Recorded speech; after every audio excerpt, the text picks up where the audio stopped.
again crouched down on his skis, and Smoke roused him with his staff in passing.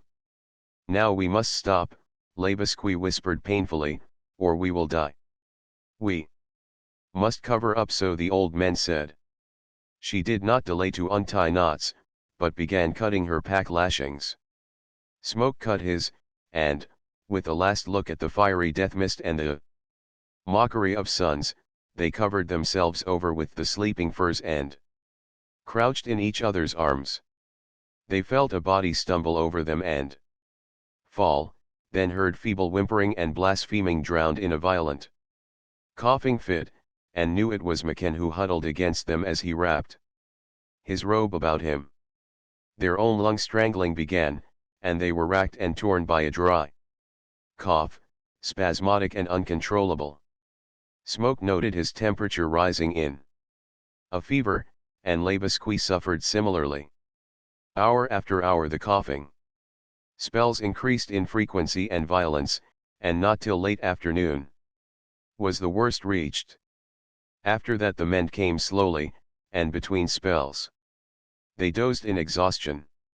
McCann, however, steadily coughed worse, and from his groans and howls they knew he was in delirium. Once, Smoke made as if to throw the robes back. But Labasque clung to him tightly. "No," she begged. "It is death to uncover now. Bury your face here against my parka, and breathe gently and do no talking. See the way I am doing." They dozed on through the darkness, though the decreasing fits of coughing of one invariably aroused the other. It was after midnight, Smoke judged, when McCann coughed his last. After that he emitted low and bestial moanings that never ceased. Smoke awoke with lips touching his lips. He lay partly in Labasque's arms, his head pillowed on her breast. Her voice was cheerful and usual. The muffled sound of it had vanished.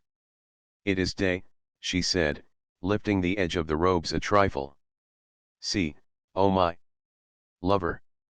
It is day, we have lived through, and we no longer cough. Let us look at the world, though I could stay here thus forever and always. This last hour has been sweet. I have been awake, and I have been loving you." "I do not hear McCann," Smoke said. "And what has become of the young men?" "That they have not found us." He threw back the robes and saw a normal and solitary sun in the sky. A gentle breeze was blowing, crisp with frost and hinting of warmer days to come. All the world was natural again. McCann lay on his back, his unwashed face, swarthy from camp smoke, frozen hard as marble. The sight did not affect Labasque. "Look," she cried. "A snowbird. It is a good sign." There was no evidence of the young men. Either they had died on the other side of the divide or they had turned back. There was so little food that they dared not eat a tithe of what they needed, nor 100th part of what they desired, and in the days that followed, wandering through the lone mountain land, the sharp sting of life grew blunted and the wandering merged half into a dream. Smoke would become abruptly conscious, to find himself staring at the never-ending hated snow peaks, his senseless babble still ringing in his ears.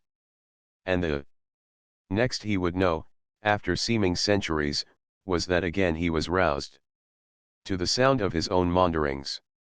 Labasque, too, was light-headed most of the time.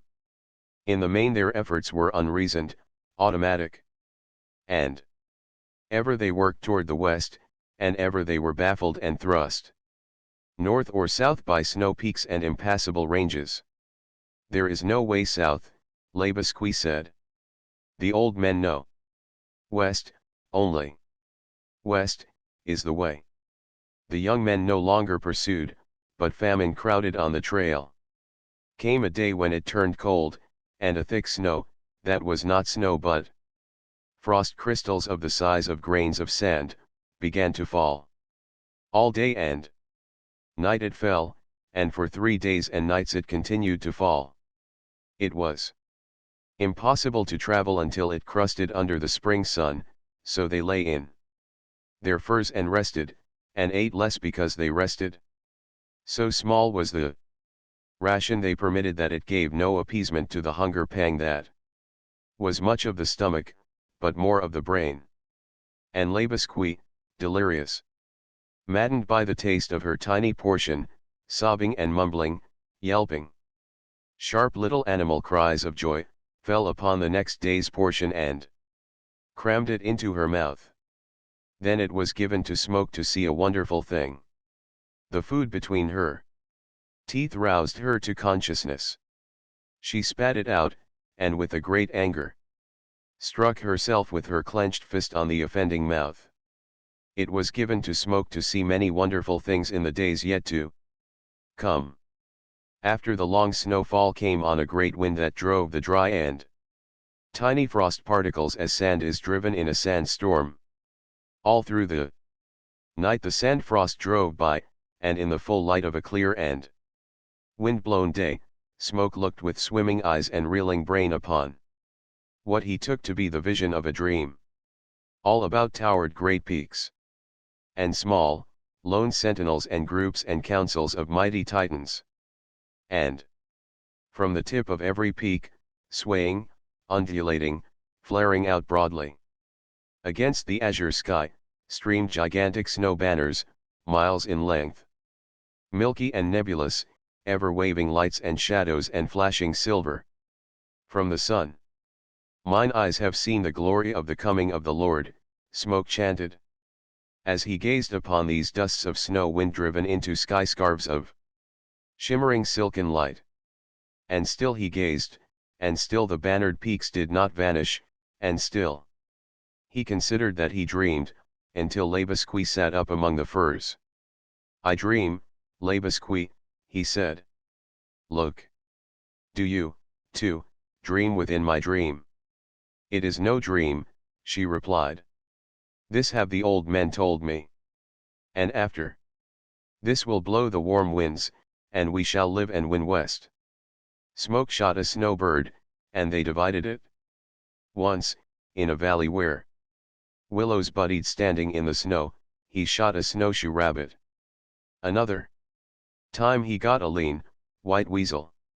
This much of meat they encountered, and no more, though, once, half-mile high and veering toward the west and the Yukon, they saw a wild duck wedge drive by. It is summer in the lower valleys, said Labasque. Soon it will be summer here. Labasque's face had grown thin, but the bright, large eyes were brighter and larger, and when she looked at him she was transfigured by a wild, unearthly beauty. The days lengthened, and the snow began to sink. Each day the crust thawed, each night it froze again, and they were afoot early and late, being compelled to camp and rest during the midday hours of thaw when the crust could not bear their weight.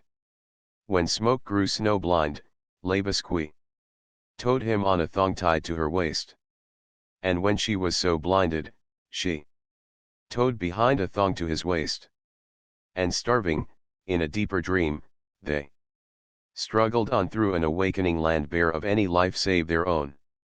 Exhausted as he was, Smoke grew almost to fear sleep, so fearful and bitter were the visions of that mad, twilight land.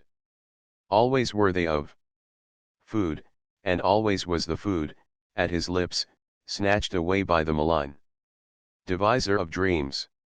He gave dinners to his comrades of the old San Francisco days, himself, with whetting appetite and jealous eye, directing the arrangements, decorating the table with crimson-leafed runners of the autumn grape.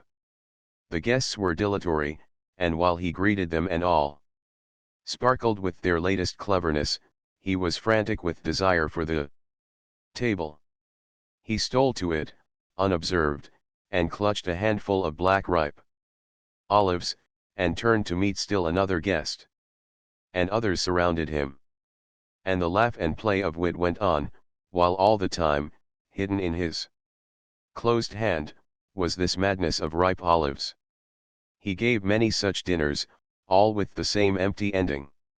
He attended gargantuan feasts, where multitudes fed on innumerable bullocks roasted whole, prying them out of smouldering pits and with sharp knives slicing great strips of meat from the steaming carcasses. He stood, with mouth agape, beneath long rows of turkeys which white-aproned shopmen sold. And everybody bought save Smoke, mouth still agape, chained by a leadenness of movement to the pavement. A boy again, he sat with spoon poised high above great bowls of bread and milk. He pursued shy heifers through upland pastures and centuries of torment in vain effort to steal from them their milk, and in noisome dungeons he fought with rats for scraps and refuse. There was no food that was not a madness to him, and he wandered through vast stables, where fat horses stood in mile-long rows of stalls, and sought but never found the bran-bins from which they fed. Once, only, he dreamed to advantage. Famishing, shipwrecked, or marooned. He fought with the big Pacific surf for rock-clinging mussels, and carried them up the sands to the dry flotsam of the spring tides. Of this he built a fire, and among the coals he laid his precious trove. He watched the steam jet forth and the locked shells pop apart, exposing the salmon-colored meat. Cooked to a turn he knew it, and this time there was no intruding presence to whisk the meal away. At last so he dreamed within the dream would come true. This time he would eat. Yet in his certitude he doubted, and he was steeled for the inevitable shift of vision until the salmon-colored meat, hot and savory, was in his mouth. His teeth closed upon it. He ate. The miracle had happened. The shock aroused him. He awoke in the dark, lying on his back, and heard himself mumbling little piggish squeals and grunts of joy. His jaws were moving, and between his teeth meat was crunching. He did not move, and soon small fingers felt about his lips, and between them was inserted a tiny sliver of meat. And in that he would eat no more, rather than that he was angry, Labasque cried and in his arms sobbed herself to sleep. But he lay unawake, marveling at the love and the wonder of woman. The time came when the last food was gone. The high peaks receded, the divides became lower, and the way opened promisingly to the west. But their reserves of strength were gone, and, without food, the time quickly followed when they lay down at night and in the morning did not arise. Smoke weakly gained his feet, collapsed, and on hands and knees crawled about the building of a fire. But try as she would, Labasque sank back, each time in an extremity of weakness. And Smoke sank down beside her, a wan sneer on his face for the automatism that had made him struggle for an unneeded fire. There was nothing to cook, and the day was warm. A gentle breeze sighed in the spruce trees, and from everywhere, under the disappearing snow, came the trickling music of unseen streamlets. Labasque lay in a stupor, her breathing so imperceptible that often Smoke thought her dead. In the afternoon the chattering of a squirrel aroused him. Dragging the heavy rifle, he wallowed through the crust that had become slush. He crept on hands and knees, or stood upright and fell forward in the direction of the squirrel that chattered its wrath and fled slowly and tantalizingly before him. He had not the strength for a quick shot, and the squirrel was never still. At times Smoke sprawled in the wet snow melt and cried out of weakness. Other times the flame of his life flickered, and blackness smote him. How long he lay in the last faint he did not know, but he came to, shivering in the chill of evening, his wet clothing frozen to the reforming crust. The squirrel was gone, and after A weary struggle he won back to the side of Labasque. So profound was his weakness that he lay like a dead man through the night, nor did dreams disturb him. The sun was in the sky, the same squirrel chattering through the trees. When Labasque's hand on Smoke's cheek awakened him. "Put your hand on my heart, lover," she said, her voice clear but faint. "And very far away. My heart is my love, and you hold it in your hand." A long time seemed to go by, ere she spoke again. "Remember always, there is no way south. That is well known to the Caribou people. West, that is the way, and you are almost there, and you will make it." And Smoke drowsed in the numbness that is near to death, until once more she aroused him. "Put your lips on mine," she said. "I will die so." "We will die together, sweetheart," was his answer. No, a feeble flutter of her hand checked him, and so thin was her voice, that scarcely did he hear it, yet did he hear all of it. Her hand fumbled and groped in the hood of her parka, and she drew forth a pouch that she placed in his hand. "And now your lips, my lover. Your lips on my lips. And your hand on my heart." And in that long kiss darkness came upon him again, and when again he was conscious, he knew that he was alone, and he knew that he was to die. He was wearily glad that he was to die. He found his hand resting on the pouch. With an inward smile at the curiosity that made him pull the drawstring, he opened it. Out poured a tiny flood of food. There was no particle of it that he did not recognize. All stolen by Labasque from Labasque, bread fragments saved far back in the days ere McKen lost the flour, strips and strings of caribou meat, partly gnawed, crumbles of suet, the hind leg of the snowshoe rabbit, untouched, the hind leg and part of the foreleg of the white weasel, the wing dented still by her reluctant teeth, and the leg of the snowbird, pitiful remnants, tragic renunciations, crucifixions of life, morsels stolen from her terrible hunger by her incredible love. With maniacal laughter Smoke flung it all out on the hardening snow crust, and went back into the blackness. He dreamed. The Yukon ran dry. In its bed, among muddy pools of water and ice-scoured rocks, he wandered, picking up fat nugget gold. The weight of it grew to be a burden to him, till he discovered that it was good to eat. And greedily he ate. After all, of what worth was gold that men should prize it so, save that it was good to eat? He awoke to another sun. His brain was strangely clear. No longer did his eyesight blur. The familiar palpitation that had vexed him through all his frame was gone. The juices of his body seemed to sing, as if the spring had entered in. Blessed well-being had come to him. He turned to awaken Labasque, and saw, and remembered. He looked for the food flung out on the snow. It was gone. And he knew that in delirium and dream it had been the Yukon nugget gold.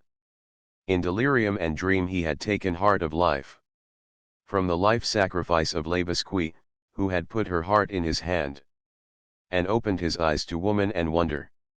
He was surprised at the ease of his movements, astounded that he was able to drag her fur-wrapped body to the exposed thawed gravel bank, which he undermined with the axe and caved upon her. 3 days, with no further food, he fought west. In the mid-third day he fell beneath a lone spruce beside a wide stream that ran open and which he knew must be the Klondike. Ere blackness conquered him, he unlashed his pack, said goodbye to the bright world, and rolled himself in the robes. Chirping, sleepy noises awoke him. The long twilight was on. Above him, among the spruce boughs, were ptarmigan. Hunger bid him into instant action, though the action was infinitely slow. 5 minutes passed before he was able to get his rifle to his shoulder, and a second 5 minutes passed ere he dared, lying on his back and aiming straight upward, to pull the trigger. It was a clean miss. No bird fell, but no bird flew. They ruffled and rustled stupidly and drowsily. His shoulder pained him. A second shot was spoiled by the involuntary wince he made as he pulled trigger. Somewhere, in the last 3 days, though he had no recollection how, he must have fallen and injured it. The ptarmigan had not flown. He doubled and redoubled the robe that had covered him, and humped it in the hollow between his right arm and his side. Resting the butt of the rifle on the fur, he fired again, and a bird fell. He clutched it greedily and found that he had shot most of the meat out of it. The large caliber bullet had left little else than a mess of mangled feathers. Still the ptarmigan did not fly, and he decided that it was heads or nothing. He fired only at heads. He reloaded and reloaded the magazine. He missed, he hit, and the stupid ptarmigan, that were loath to fly, fell upon him in a rain of food lives disrupted that his life might feed and live. There had been 9 of them, and in the end he clipped the head of the 9th, and lay and laughed and wept he knew not why. The first he ate raw. Then he rested and slept, while his life assimilated the life of it. In the darkness he awoke, hungry, with strength to build a fire. And until early dawn he cooked and ate, crunching the bones to powder between his long idle teeth. He slept, awoke in the darkness of another night, and slept again to another sun. He noted with surprise that the fire crackled with fresh fuel and that a blackened coffee pot steamed on the edge of the coals. Beside the fire, within arm's length, sat Shorty, smoking a brown paper cigarette and intently watching him. Smoke's lips moved, but a throat paralysis seemed to come upon him, while his chest was suffused with the menace of tears. He reached out his hand for the cigarette and drew the smoke deep into his lungs again and again. "I have not smoked for a long time," he said at last, in a low calm voice. "For a very long time." "Nor eaten, from your looks," Shorty added gruffly. Smoke nodded and waved his hand at the ptarmigan feathers that lay all about. "Not until recently," he returned. "Do you know, I'd like a cup of coffee. It will taste strange. Also flapjacks and a strip of bacon. And beans." Shorty tempted. "They would taste heavenly. I find I am quite hungry again." While the one cooked and the other ate, they told briefly what had happened to them in the days since their separation. "The Klondike was breaking up," Shorty concluded his recital, "and we just had to wait for open water. 2 pollen boats, 6 other men you know. All, and Cracker Jacks and all kinds of outfit. And we've sure been a comin' pollen, linen up, and portageon. But the falls'll stick 'em a solid week. That's where I left 'em a cuttin' a trail over the tops of the bluffs for the boats. I just had a sure natural hunch to keep a comin'. So I fills a pack with grub and starts. I knew I'd find you. A driftin' and all in." Smoke nodded, and put forth his hand in a silent grip. "Well, let's get started," he said. "Started hell!" Shorty exploded. "We stay right here and rest you up and feed you up for a couple of days." Smoke shook his head. "If you could just see yourself," Shorty protested. And what he saw was not nice. Smoke's face, wherever the skin showed, was black and purple and scabbed from repeated frostbite. The cheeks were fallen in, so that, despite the covering of beard, the upper rows of teeth ridged the shrunken flesh. Across the forehead and about the deep-sunk eyes, the skin was stretched drum-tight, while the scraggly beard, that Should have been golden, was singed by fire and filthy with camp smoke. Better pack up, Smoke said. I'm going on. But you're feeble as a kid baby. You can't hike. What's the rush? Shorty, I am going after the biggest thing in the Klondike, and I can't. Wait. That's all. Start packing. It's the biggest thing in the world. It's bigger than lakes of gold and mountains of gold, bigger than adventure. And meat eating, and bear killing. Shorty sat with bulging eyes. In the name of the Lord, what is it, he queried huskily. Or are you just simple loco? No, I'm all right. Perhaps a fellow has to stop eating in order to see things. At any rate, I have seen things I never dreamed were in the world. I know what a woman is now. Shorty's mouth opened, and about the lips and in the light of the eyes was the whimsical advertisement of the sneer forthcoming. Don't, please, Smoke said gently. You don't know. I do. Shorty gulped and changed his thought. Huh. I don't need no hunch to guess her name. The rest of 'em has gone up to the drainin' of Surprise Lake, but Joy Gastel allowed she wouldn't go. She's stickin' around. Dawson, waitin' to see if I come back with you. And she sure swears, if I don't, she'll sell her holdings and hire an army of gunfighters, and go into the caribou country and knock the everlastin' stuffin' outta old Snass and his whole gang. And if you'll hold your horses a couple of shakes, I reckon I'll get packed up and ready to hike along with you. End of the Project Gutenberg ebook. Smoke Bellew. Updated editions will replace the previous one. The old editions will be renamed. Creating the works from print editions not protected by U.S. copyright law means that no one owns a United States copyright in these works. So the Foundation, and you, can copy and distribute it in the United States without permission and without paying copyright royalties. Special rules, set forth in the General Terms of Use part of this license, apply to copying and distributing Project Gutenberg trademark electronic works. To protect the Project Gutenberg trademark concept and trademark.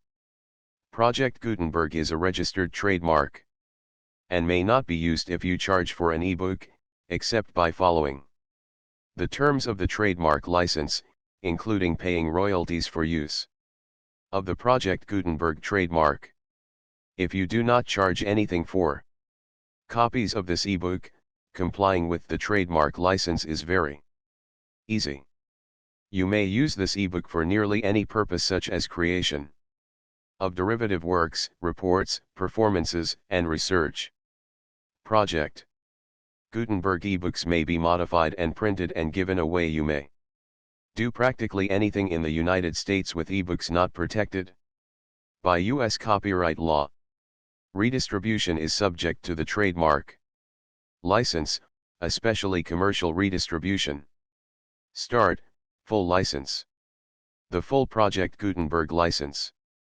Please read this before you distribute or use this work. To protect the Project Gutenberg trademark mission of promoting the free distribution of electronic works, by using or distributing this work, or any other work associated in any way with the phrase Project Gutenberg, you agree to comply with all the terms of the full Project Gutenberg trademark license available with this file or online at www.gutenberg.org/license. Section 1. General Terms of Use and Redistributing Project Gutenberg Trademark. Electronic Works.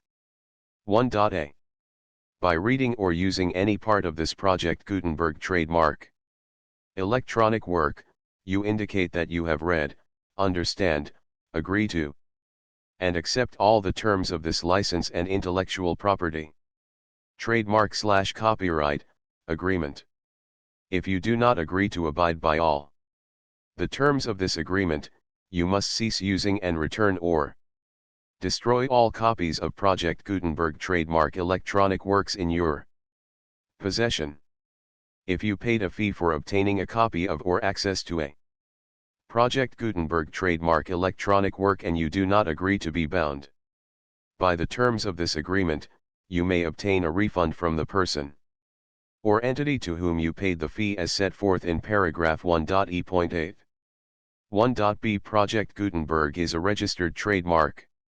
It may only be used on or associated in any way with an electronic work by people who agree to be bound by the terms of this agreement.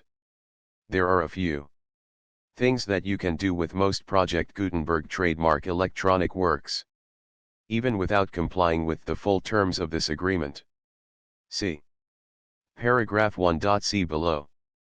There are a lot of things you can do with Project Gutenberg trademark electronic works if you follow the terms of this agreement and help preserve free future access to Project Gutenberg trademark electronic works. See paragraph 1.e below. 1.c. The Project Gutenberg Literary Archive Foundation, the Foundation or PGLOF, owns a compilation copyright in the collection of Project Gutenberg trademark electronic works. Nearly all the individual works in the collection are in the public domain in the United States.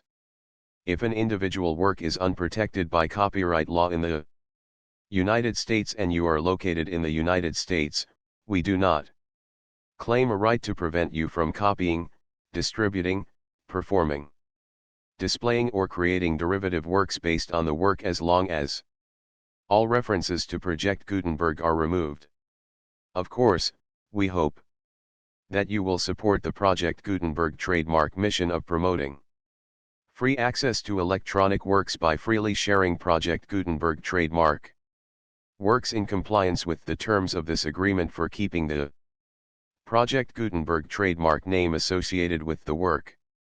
You can easily comply with the terms of this agreement by keeping this work in the same format with its attached full Project Gutenberg trademark license when you share it without charge with others. 1.d. The copyright laws of the place where you are located also govern what you can do with this work. Copyright laws in most countries are in a constant state of change. If you are outside the United States, check the laws of your country in addition to the terms of this agreement before downloading, copying, displaying, performing, distributing or creating derivative works based on this work or any other Project Gutenberg trademark work. The Foundation makes no representations concerning the copyright status of any work in any country other than the United States. 1.e Unless you have removed all references to Project Gutenberg. 1.e.1. The following sentence, with active links to, or other immediate access to, the full Project Gutenberg trademark license must appear prominently whenever any copy of a Project Gutenberg trademark work, any work on which the phrase Project Gutenberg appears, or with which the phrase Project Gutenberg is associated, is accessed, displayed, performed, viewed, copied, or distributed. This ebook is for the use of anyone anywhere in the United States and most other parts of the world at no cost and with almost no restrictions whatsoever. You may copy it, give it away or reuse it under the terms of the Project Gutenberg license included with this ebook or online at www.gutenberg.org. If you are not located in the United States, you will have to check the laws of the country where you are located before using this ebook. 1.e.2. If an individual Project Gutenberg trademark electronic work is derived from texts not protected by U.S. copyright law, does not contain a notice indicating that it is posted with permission of the copyright holder, the work can be copied and distributed to anyone in the United States without paying any fees or charges. If you are redistributing or providing access to a work with the phrase Project Gutenberg associated with or appearing on the work, you must comply either with the requirements of paragraphs 1.e.1 through 1.e.7 or obtain permission for the use of the work and the Project Gutenberg trademark. Trademark as set forth in paragraphs 1.e.8 or 1.e.9. 1.e.3. If an individual Project Gutenberg trademark electronic work is posted with the permission of the copyright holder, your use and distribution must comply with both paragraphs 1.e.1 through 1.e.7 and any additional terms imposed by the copyright holder. Additional terms will be linked to the Project Gutenberg trademark license for all works posted with the permission of the copyright holder found at the beginning of this work. 1.e.4.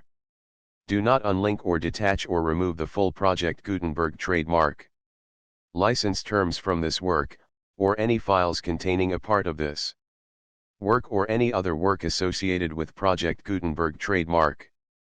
1.e.5.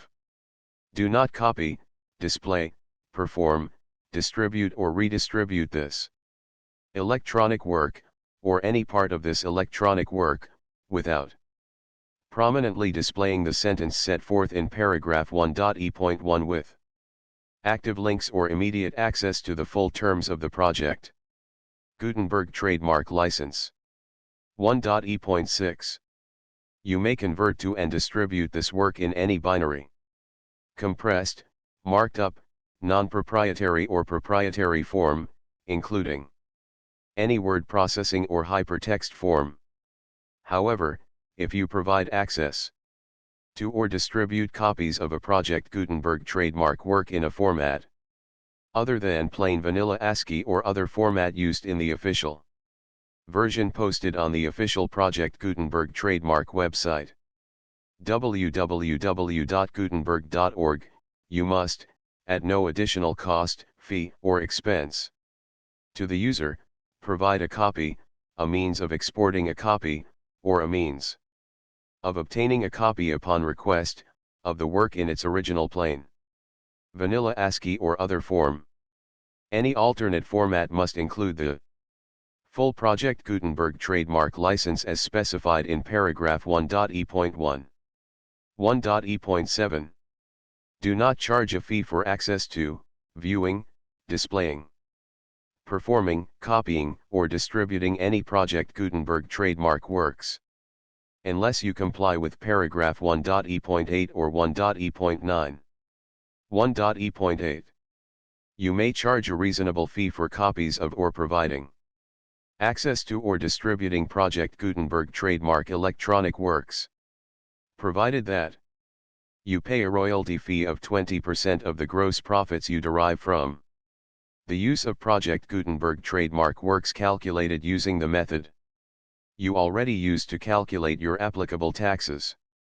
The fee is owed to the owner of the Project Gutenberg trademark, but he has agreed to donate royalties under this paragraph to the Project Gutenberg Literary Archive Foundation.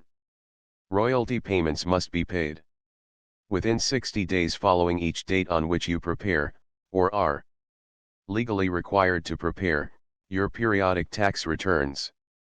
Royalty payments should be clearly marked as such and sent to the Project Gutenberg Literary Archive Foundation at the address specified in Section 4, Information about donations to the Project Gutenberg Literary Archive Foundation.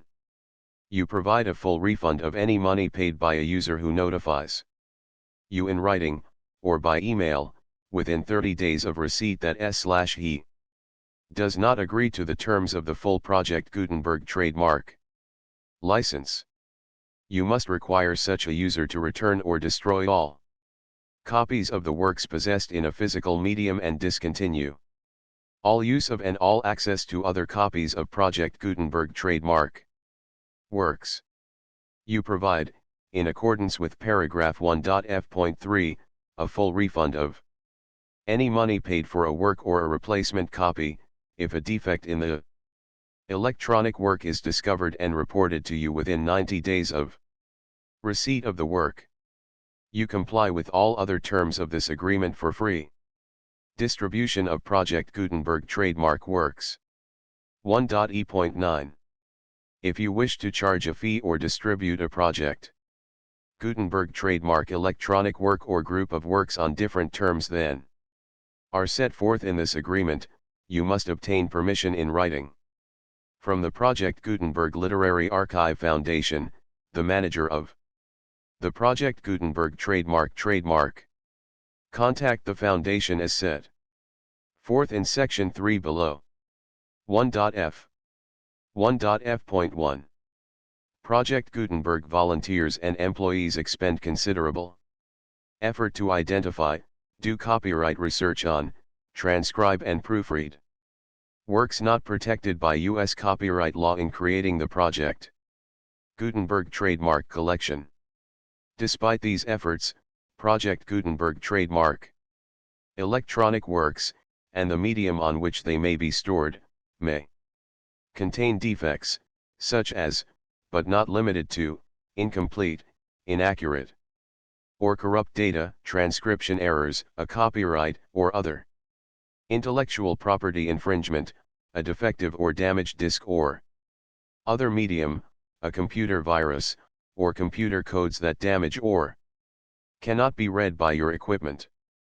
1.f.2 Limited warranty, disclaimer of damages, except for the right of replacement or refund described in paragraph 1.f.3, the Project Gutenberg Literary Archive Foundation, the owner of the Project Gutenberg trademark, and any other party distributing a Project Gutenberg trademark electronic work under this agreement, disclaim all liability to you for damages, costs, and expenses, including legal fees. You agree that you have no remedies for negligence, strict liability, breach of warranty or breach of contract except those provided in paragraph 1.f.3. You agree that the foundation, the trademark owner, and any distributor under this agreement will not be liable to you for actual, direct, indirect, consequential, punitive or incidental damages even if you give notice of the possibility of such damage. 1.f.3 Limited right of replacement or refund, if you discover a defect in this electronic work within 90 days of receiving it, you can receive a refund of the money, if any, you paid for it by sending a written explanation to the person you received the work from. If you received the work on a physical medium, you must return the medium with your written explanation. The person or entity that provided you with the defective work may elect to provide a replacement copy in lieu of a refund. If you received the work electronically, the person or entity providing it to you may choose to give you a second opportunity to receive the work electronically in lieu of a refund. If the second copy is also defective, you may demand a refund in writing, without further opportunities to fix the problem. 1.f.4 Except for the limited right of replacement or refund set forth in paragraph 1.f.3, this work is provided to you as is, with no other warranties of any kind, express or implied, including but not limited to warranties of merchantability or fitness for any purpose. 1.f.5 Some states do not allow disclaimers of certain implied warranties or the exclusion or limitation of certain types of damages. If any disclaimer or limitation set forth in this agreement violates the law of the state applicable to this agreement, the agreement shall be interpreted to make the maximum disclaimer or limitation permitted by the applicable state law. The invalidity or unenforceability of any provision of this agreement shall not void the remaining provisions. 1.f.6 Indemnity, you agree to indemnify and hold the foundation, the trademark owner, any agent or employee of the foundation, anyone providing copies of Project Gutenberg trademark electronic works in accordance with this agreement, and any volunteers associated with the production, promotion, and distribution of Project Gutenberg trademark. Electronic works, harmless from all liability, costs, and expenses, including legal fees, that arise directly or indirectly from any of the following which you do or cause to occur: a. Distribution of this or any Project Gutenberg trademark work, b. Alteration, modification, or additions or deletions to any Project Gutenberg trademark work, and c. Any defect you cause. Section 2. Information about the mission of Project Gutenberg trademark.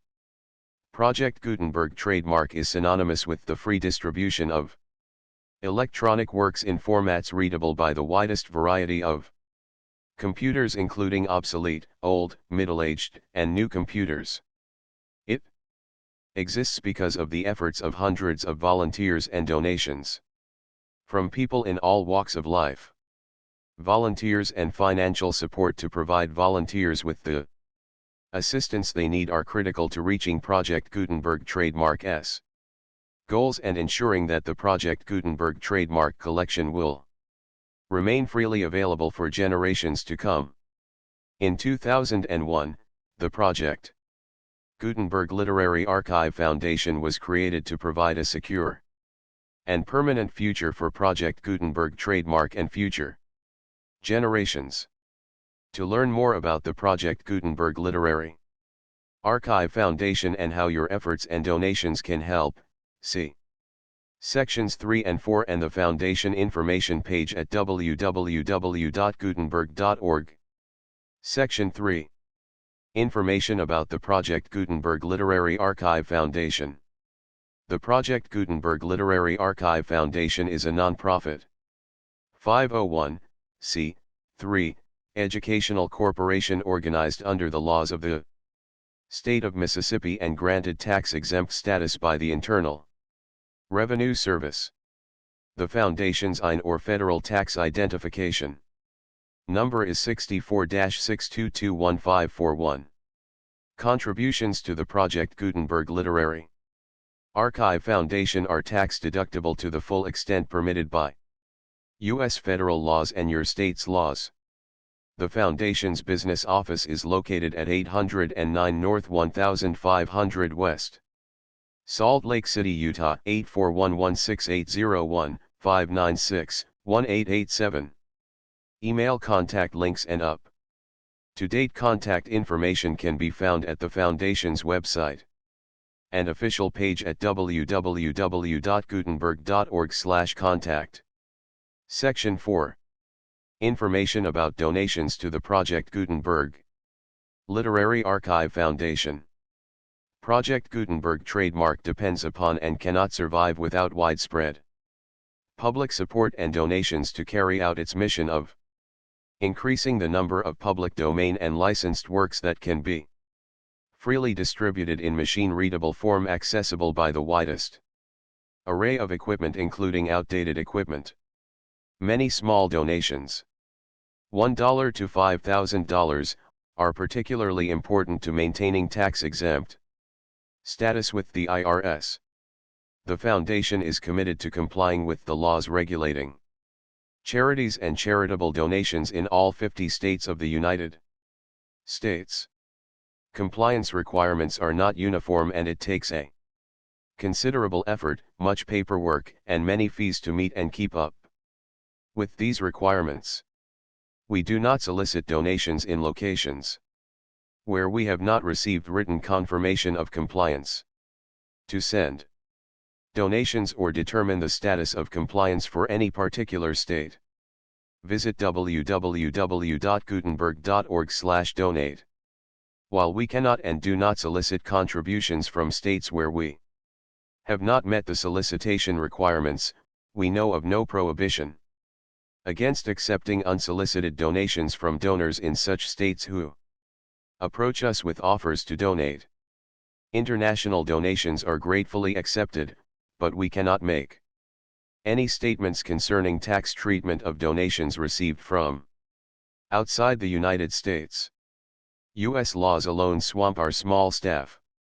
Please check the Project Gutenberg web pages for current donation methods and addresses. Donations are accepted in a number of other ways, including checks, online payments, and credit card donations. To donate, please visit www.gutenberg.org/donate. Section 5. General information about Project Gutenberg trademark electronic works. Professor Michael S. Hart was the originator of the Project Gutenberg trademark concept of a library of electronic works that could be freely shared with anyone. For 40 years, he produced and distributed Project Gutenberg trademark ebooks with only a loose network of volunteer support. Project Gutenberg trademark ebooks are often created from several printed editions, all of which are confirmed as not protected by copyright in the US unless a copyright notice is included. Thus, we do not necessarily keep ebooks in compliance with any particular paper edition. Most people start at our website, which has the main PG search facility, www.gutenberg.org. This website includes information about Project Gutenberg trademark, including how to make donations to the Project Gutenberg Literary Archive Foundation, how to help produce our new ebooks, and how to subscribe to our email newsletter to hear about new ebooks. Smoke Bellew. Contents. I. The taste of the meat. 2. The meat. 3. The stampede to Squaw Creek. 4. Shorty Dreams. V. The man on the other bank. 6. The race for number 3.